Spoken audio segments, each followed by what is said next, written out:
Hi, I'm Leisl, and I'm here to read to you the first chapter of my new novel, Blazing Fear, which is due out in May. Blazing Fear is the second novel in my Cold Cliff Stud series, and it's up for pre-order at the moment on any good digital retailer. Also, I just have to say very quickly, I apologise for the appalling Irish accent later on as I read. I just can't seem to stop making the accent, so apologies to anybody who's Irish. Anyway, if you just want to grab a drink and hot drink, a glass of wine, whatever you like, snuggle up on the couch and enjoy. Blazing Fear, Chapter 1. Dr. Peter Brennan put the pot plant in the corner. There was nothing like bringing a bit of greenery from outside to brighten a waiting area, and stood back, hands on her hips, head cocked. What do you think? I like it there as much as I liked it in the other 10 places you've tried, Cherry Hopkins said. Now, stop fussing and let's get out to help with the party. Preta turned to regard the overqualified practice nurse, who she prayed every day wouldn't suddenly realise her mistake and leave her. I want everything to be perfect for tomorrow. The older woman, her namesake hair glinting in the light coming through the front windows of the new Wilson's Bend GP practice, put her hands on Preta's shoulders and looked her firmly in the eye. It's going to be amazing. We already have a nearly full appointment schedule over the next few days, and the Women's Health Talk Hour on Fridays are booked out for the next month. Something could still go wrong. Cherry shook her head. I never thought you'd be a worrywart, Dr. Preta. Preta couldn't help but laugh. I'm not. I wonder what's got into me. A dose of nerves is what, which is surprising given where you've been and what you've done. Completely unnecessary though, because it's going to be great. How do you know? There's been so much pushback. By the old doc and a couple of his old dinosaur mates, Cherry snorted. Take no notice of those misogynists. The only wisdom you need to listen to is that of James Earl Jones. Preta's lips twitched, knowing what was coming as Cherry cleared her throat and quoted the line from her favourite movie in her faux deep voice. If you build it, they will come. I don't think he was talking about a new GP clinic in Wilson's Bend. Doesn't matter, it stands. Cherry waved her hand around at the waiting room. I suppose it does. It had all happened so fast. She'd only bought the property 6 weeks ago. The seller was happy to settle quickly, and so she'd been able to take ownership mid-January, and since then it had been full steam ahead. Barb and her Cold Cliff workforce and some of her new neighbours in Wilson's Bend digging in to get everything ready so she could open tomorrow. Cherry slung her arm around Preta's shoulders as they looked at the product of their hard work. It's going to be a success. Just wait and see. You, Dr. Preta, are exactly what we've needed around here. You enlivened Doc Simpson's clinic when you took over running it. Silly old coot didn't know what he had until it was gone. Now he has to suffer the consequences. Preta supposed she was right. The man should retire. He really wasn't doing himself any favours by hanging on to what had been. But you couldn't tell him that. She'd tried. Well, she'd shouted it at him and said some things she shouldn't. Stupid rash temper bursting out just when she thought she'd managed to become good at pretending to be serious and controlled. She never lost her cool when she was in doctor mode, but in her personal life, she wasn't nearly so collected or organised or able to keep her thoughts in her head. But the man had riled her up so much. She sighed. She burned that bridge well and good and made some enemies in the doing. She knew there'd be backlash, but she hadn't known it would be so severe. If she'd been doing this for herself, she might have given up, but she wasn't. She was here for Carter, which was why she was so nervous now. She needed this to succeed because if it didn't, she wasn't certain what to do next. She'd moved here to give him security, a calm, ordered life, and typical her, she'd managed to upset the calm orderliness by telling an old doctor that he was a stupid fossil stuck in his ways. Way to win friends and influence people, Preta. What's the way to win friends and influence people? Cherry asked. Preta blinked. Nothing? There she went again, speaking a private thought out loud. You think she'd be a sensible country doctor and adoptive mother would have cured her of that little issue, but apparently not. Sighing, she shook her head and forced a smile. You're right. The plant looks good there. Everything's perfect. It is going to be fine. Cherry patted her on the shoulder. Good girl. Now, let's get out to that party. By the sound of things, Barb and a Cold Cliff mob have finished the setup and are about to kick it off. Cherry was right. Loud chatter wafted up the hall from outside and music was playing. Okay, let's go. She patted down a simple flowing top with the spaghetti straps and put her mobile phone in the pocket of her shorts, then stepped out into the hallway just behind Cherry. A ginger white and tabby bird jumped out of the corner near the front door and raced between Cherry's legs, making her stumble and swear as it made a meowing sound that almost could have been a laugh, and took off down the hall. "That bloody cat," Cherry said, shaking her fist at it. "I swear it lies in wait to do that to me every time I walk out here." "He's playing with you," Prita said, laughing, even though she knew she shouldn't. "If Carter didn't love that mangy thing so much, I'd..." She made a ringing motion with her hands. Prita shook her head, voice shaking with laughter as she said, "You do no such thing, you big softy. I saw you feed Machiavelli that leftover chicken the other day." "He wouldn't stop staring at me," Cherry grumbled, her hand over her heart. "Bloody thing just gave me the fright of my life. Well, let's go get you a drink to calm you down." They'd taken 2 steps when the phone in the office rang. Prita turned to get it. "Let it go to message, love. It could be a patient. Then let me get it." Prita shook her head. "No, you go out to the party. If it's anything urgent, I'll call you." "Okay." Prita ran back over to the desk before the call could be picked up by the answering machine. "Hello, Wilson's Bend Health Matters. Dr. Prita Brennan speaking." There was silence on the other end of the phone. No, not silence. She heard breathing, heavy breathing, as if someone was in pain. "Hello, are you there? Is this an emergency?" She grabbed a pen and paper from the desk, ready to write down an address. If someone had hurt themselves, she'd need to move quickly. "Bitch!" Her hand clenched on the phone as she blinked in surprise. "I beg your pardon? Who do you think you are, taking everything that's mine?" She couldn't help the shiver that ran down her spine, the little spike of adrenaline that sped up her heart, not just at the words, but the venomous spit of them. As always happened when she was met with something unexpected, whether confrontation with a patient in the ER or standing up against men with guns when working in Sierra Leone, the adrenaline pushed her into fight, not flight mode. "Listen, you misogynistic bastard. I'm not taking anything that's yours. If it was yours, I couldn't take it, so stop harassing me and piss off." She slammed the phone down and stared at it. She felt as steady as a rock, even as her heart hammered in her chest and her body vibrated with the need to do something. This was the 3rd call in the last few days since they'd had the phone connected, and she was getting thoroughly sick of it.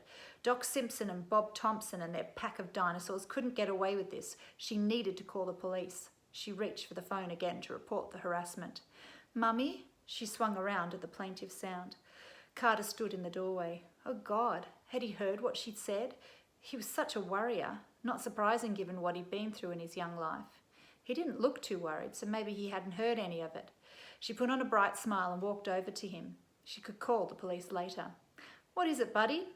"Barb sent me to get you. She says it's time for you to play." "What are you going to play, Mummy?"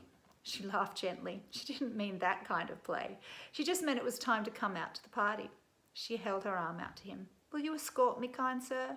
He looked askance at her, sandy blonde fringe falling back from his high forehead, his one blue eye and one brown eye sparkling in the sun shining through the window.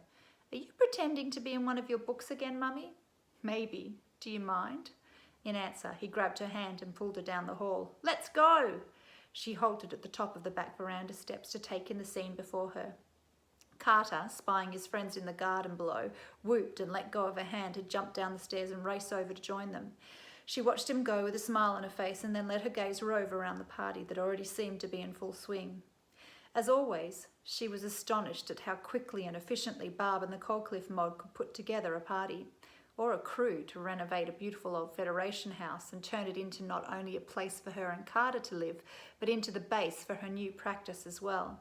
They were truly astonishing and generous. She wasn't quite sure why they did these things for her, but she did appreciate it.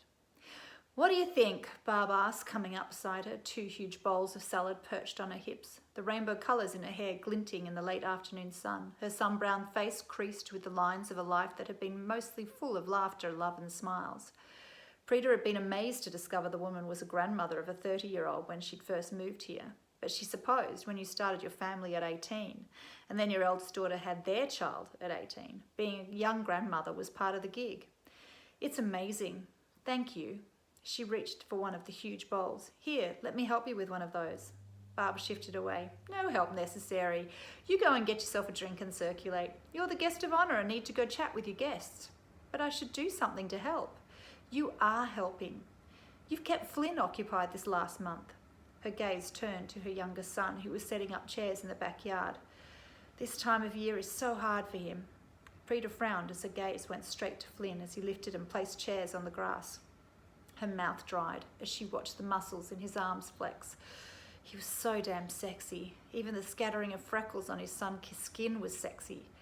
Forcing her gaze back to Barb, she tried to ignore the heated prickle that pressed under her skin every time she clapped eyes on Flynn. This is the time of year he lost his wife, isn't it? Yes, Barb sighed, then smiled softly. Keeping busy helps more than you can imagine, so it's you I have to thank for helping me do that. Frida was about to ask her what she meant by that when Barb suddenly yelled out, "No, not there!" and hurtled down the back steps, putting the bowls of salad on the tables that were set up at the base of the back veranda before racing towards Ben, who'd just arrived with more tubs from Coal Cliff, full of cups and plates and cutlery. She stood on the back porch, watching all the activity, smiling at Carter, her little rocket man, as he sped around the side of the house with Aaron and Tilly, his arms now full of a patchwork of ginger and white and tabby fluff. Machiavelli had obviously stopped tormenting Cherry and found the boy he had laid claim to as his own the moment they'd stepped in the door. Carter was equally besotted. She wasn't particularly a cat person. She'd always liked dogs more, although her aunt had never let her have one. But she couldn't tell Carter he couldn't keep Machiavelli. Not that she thought she had much of a say about it. Machiavelli was determined to be a part of their family, pushing his way in the door the first time they came here and following them back to their car, jumping inside and refusing to get out. They'd had to take him back to their rental with them and hide him. Pets were not allowed at the old place. At this place, though, the one she'd bought with the money she'd inherited from her mother, she could do whatever she liked. In fact, maybe she would buy a dog as well. Machiavelli didn't seem to mind other animals, and he wasn't fazed at all by the people here. But one thing at a time. First, she had to go and circulate. Nat Stratton, one of the Coal Cliff mob, and mother of Tilly, one of Carter's best friends, met her at the bottom of the stairs, 2 glasses of wine in her hands. She offered one to Frida, then swept her up to chat to a group of ladies who worked at Coal Cliff, who had questions and ideas about subjects they wanted her to cover in her monthly talks. More people arrived, and she went to greet them.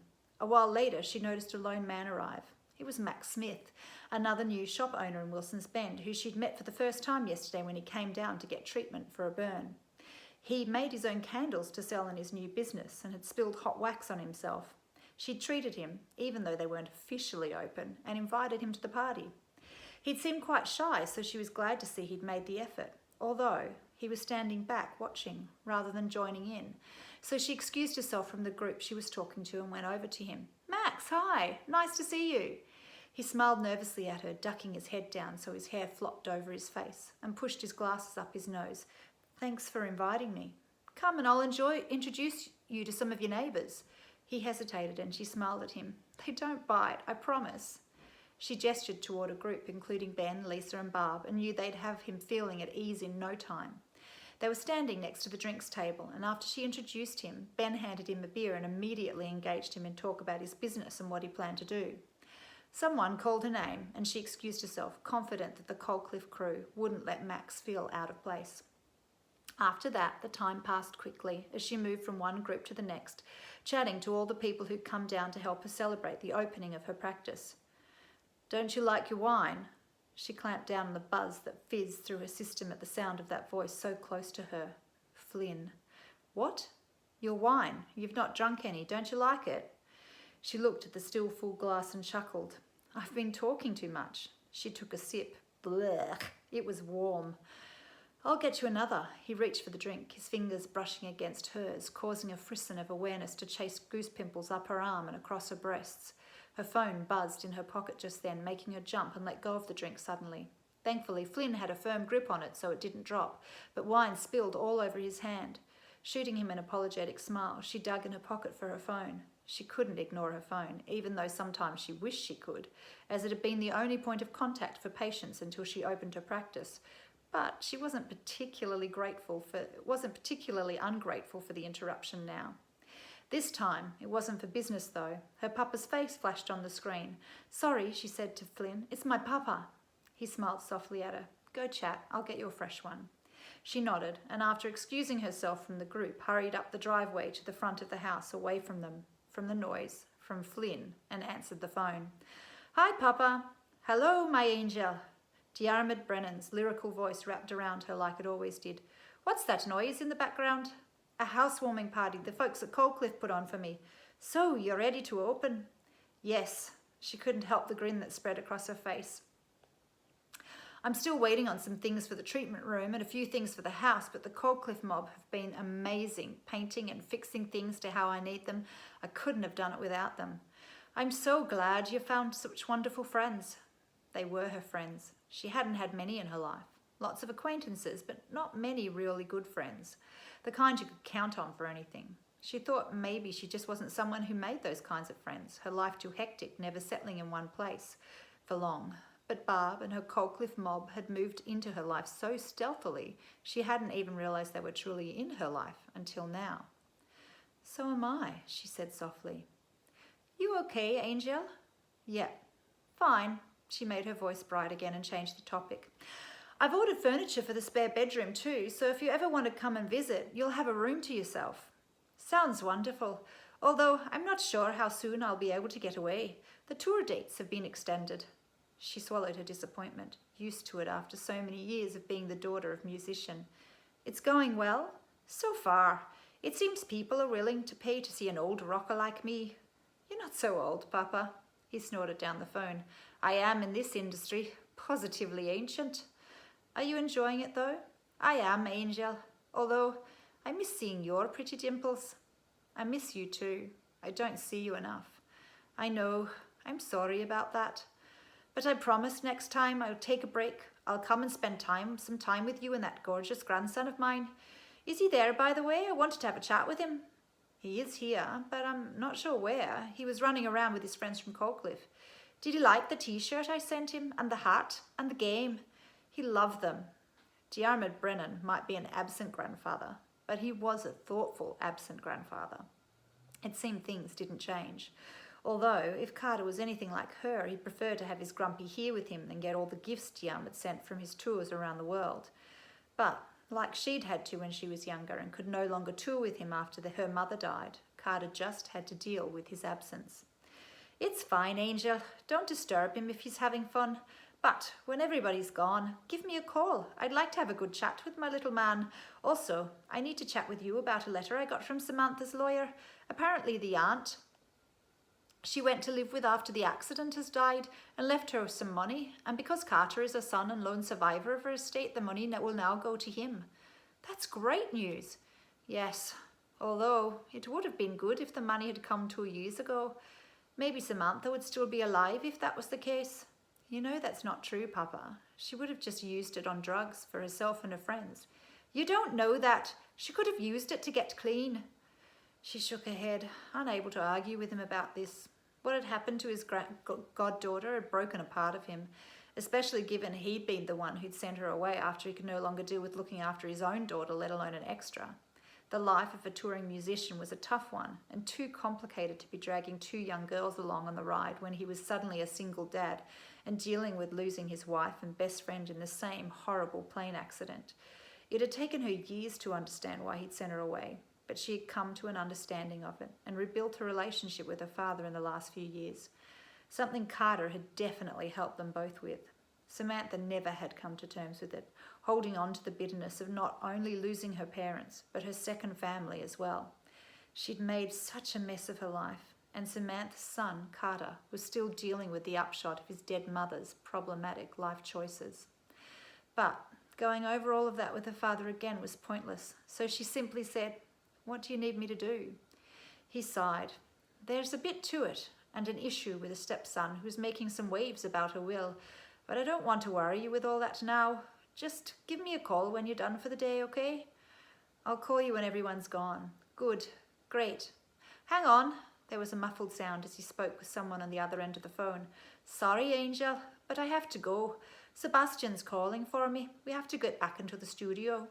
Swallowing her disappointment once again, she nodded. "Okay. Talk to you later." She shoved her phone in her pocket and stared into the bush on the other side of the road from her house as she willed away the burn in her chest she got every time she spoke to her papa. She missed him so much. She always had. even when she'd hated him for sending her away to her mother's strictly religious Hindi family who'd shunned her mother when she'd married Diarmid. She'd felt like an unwelcome outsider, a fact she blamed her father for as much as them when growing up. She tamped down that old flicker of anger and resentment. Nothing could change the past. Nothing could change Diarmid Brennan. Nothing could change her relationship with her mother's family. But she could change how she dealt with it, and she was sick of holding on to the past. She had made an effort to patch things up with Diarmid since Carter had come into their lives, and she was glad she had. She wasn't ready to patch things up with her mother's family, though, especially after the carry-on over what had happened when she took on the guardianship of Carter and became his mother. She wasn't ready to forgive them or Chandra for that. But none of that mattered now. All that mattered was here. She turned and looked at her house. This was a new start, a new beginning, for her and for Carter. She looked up at the sky, imagining her mother, the dimples creasing around her mouth as she smiled down at her daughter, her dark eyes and dusky skin shining in the late afternoon sunlight in that way that had always made Preeta think she was an angel glowing from within. I promised to make the most of it. I promised to stop being so impulsive and to be more in charge of what comes next. I promised to make it a success. Having said the words out loud, a vow to her mother, to herself, to Carter, to the universe, she turned with a smile on her face to go back to her party. A hand clamped on her arm, fingers squeezing hard. "Not so fast, girlie. You and I need to chat about this mistake you're making." And that's the end of chapter 1. I hope you enjoyed listening to it, and I hope to be able to bring you some more in the future. If not, as I said, you can pre-order that from any of the online e-retailers, and all my other books are there as well, and also on my website www.leisl.com. So you can also catch me on Facebook and on Twitter. My Twitter handle is @LeisL. So drop me a line at any one of those. Let me know what you think of my books. I always love to hear what people think of them. And yeah, have a really great night. Thanks. Bye.